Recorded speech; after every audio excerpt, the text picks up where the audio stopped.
Fact, real estate can help you build a lasting wealth and live a life of freedom. And in this video, I'll be showing you the first steps that you need to take as a new investor, especially if you want to build a lasting wealth for yourself and for the generation that is coming behind you. The first step that you need to take is to decide which area of real estate that you want to operate in. We have two broad areas of real estate, the commercial real estate and the residential real estate. You can do commercial things like shopping malls, hotels, you can have blocks of offices and the likes. You can also do residential, building houses for family, for rent, bungalows, terraces, duplexes, and what have you. And you can do both. You can do residential and you can also do commercial at the same time.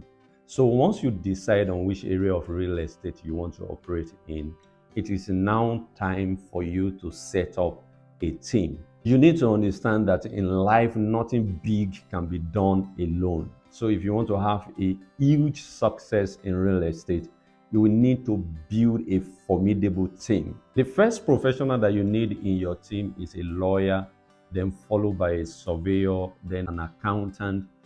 And lastly, you need a real estate consultant who has track records of integrity that you can have by the side in your team, because it is the real estate consultant that will get you properties or will get you locations, because he or she is already playing in the industry and he understands industry regulations and tricks. So when you have a real estate consultant in your team, he or she can work with other team members like the lawyer, the surveyor, and the accountant, and all of them working together for you will help you to build a lasting wealth in real estate, and you can enjoy your wealth as a real estate investor. Having covered the first two steps, that is choosing for yourself the area of real estate where you want to operate in, and you have also built a formidable team, the next thing that you will have to do is to work on your psychology as the investor, because most of the times you still have the final say. No matter what the surveyor will say or the real estate consultant will say or your accountant or your lawyer, you still have the final say as the boss. So you will need to work on your psychology as a new investor or an existing investor in the real estate game that you just want to up your game. Working on your emotions will do a lot of good for you and your team members. You need to work on emotions of greed and your emotions of fear. Those are the two primary emotions that you will need to work on, greed and fear. And you will need to work on your attachment with some specific locations. We have some investors that the first thing they want to do is to invest in their community or in their town, and their town is not big. And so you need to first detach yourself from those connections. You are in the business to make money. You are not in the business to please your town or to please your community. You need to understand that there are locations that will get you the desired result you envisage, or the reason why you enter into the industry to build wealth for yourself. And there are locations that will not get you the results. So you need to work on your emotions. You need to work more with data rather than working with your emotions. So that is why you need to put a proper psychology in place. The next step as a new real estate investor who wants to build a lasting wealth in real estate is for you to build a long-term plan. You know, real estate is not something that it is short term. It is something that it is long term in nature. It is not something that you can enter in today and make massive money. It is something that you will have to project into the future. For example, if you want to do land banking is something that you have to do in a strategic location, that you will have to wait for 20, 23 years, 30 years, 35 years, as the case may be. You may want to ask me that what if you die in the process? And that is why it is called building generational wealth. You need to have the understanding that the wealth you want to build is not just for you, it's not just for the moment that you want to live on the earth, it is also for the moment after you have left the earth. So you can have a land banking strategy in places that will come alive in the next 35 years, even in the next 50 years. And by that time, you might not be on the earth again, but your children unborn or your children that are alive can take possession and that they can enjoy from the wealth that you built for them. So you have to play the long-term game. It is not something that you can hurry to do. It is something that will take strategic planning. It's going to be a combination of short-term plans and long-term plans, which is the reason why you need a proper team to be set up so that you guys can come together and build wealth for you in the shortest time possible and in the longest time possible, so that you can enjoy wealth for yourself, and also you are putting a lasting wealth in place for the generation that is coming behind you. The next step for you to build a lasting wealth in the real estate industry is for you to understand that there are two major things that will help you to succeed fast in real estate. And these two things are called OPM and OPT.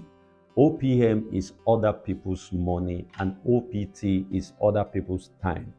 A time comes in your life that you will not have the time again to be visiting site, to be checking properties. You will need other people's time to engage with that. You will need people to manage your properties for you. You will need people to go for site inspection. You will need people to go and check properties somewhere because you may not necessarily have the time again. So you need to understand how to use OPT as an investor who wants to build a lasting wealth in the real estate industry. Then you also need to understand how to use other people's money, because most of the properties that you and your team will want to buy, you may not necessarily have the whole money to buy.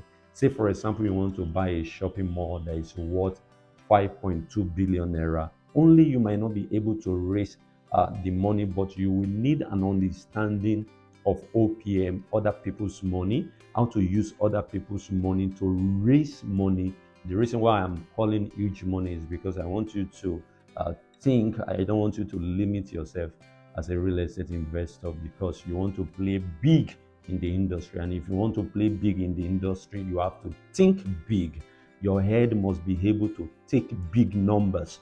And that is why, as an investor, you will need to understand how to negotiate for properties, how to negotiate for payment plans, and all other processes that are involved in you becoming a worthy investor. Your negotiation skills must be top-notch. You must be able to negotiate properties way below the market price, so that you don't buy properties that are almost at the market price level or even above the market price, because such properties you will not quickly get your returns on investment. But if you have good negotiation skills that can help you to negotiate properties way below the market price, by the time you finish the installment payment, the property has appreciated so much just within 1 year or 2 years of you buying that property. The last thing that I want to share with you as an investor is that you need to understand that you will not always get it right 100% every time. So even with you setting up a formidable team, there will still be mistakes here and there. So as an investor, you need to learn to quickly forgive yourself and move on. There will be properties that you will buy, even though with your due diligence, with your lawyer in place, with your accountant, with your surveyor, things might still go wrong 1 or 2 occasions. So you must learn to quickly forgive yourself and move on. This is what makes intelligent and worthy investors in the game. So I've shared with you the step-by-step strategies that you can use as a new investor or as an existing investor to build a lasting wealth for yourself and for the generation that is coming behind you. I've shared with you that you will have to decide which area of real estate that you want to operate in. I've also shared with you that you have to put a formidable team in place. You will need to understand how to use OPM, other people's money, and how to use OPT, other people's time. I've also shared with you how to master your psychology, your own emotions that can come in the way of you building something lasting and something profitable. You will need to master your emotions. I also shared with you the difference between short-term and long-term plans. That as an investor who wants to make it big in the real estate industry, you will have to do long-term plans. That is how you can live wealth for the generation unborn. I also shared with you that as an investor, you will not always get it right. Even with you having a formidable team in place, there will still be mistakes here and there, there will still be errors. So you will need to learn how to quickly move on and overlook the past so that you can put the past behind you and reach forth for the big thing that is still ahead of you. So those are the steps that you will need to take as a new investor or an existing investor in the real estate business. And if you follow what I have just shared with you, I can assure you that your real estate investing journey will be smooth and profitable. If you found this video useful, like, comment, and make sure you hit the subscribe button. Subscribe to my YouTube channel so that you can get notified whenever I release any video. Thank you for watching, and I will see you in the next video.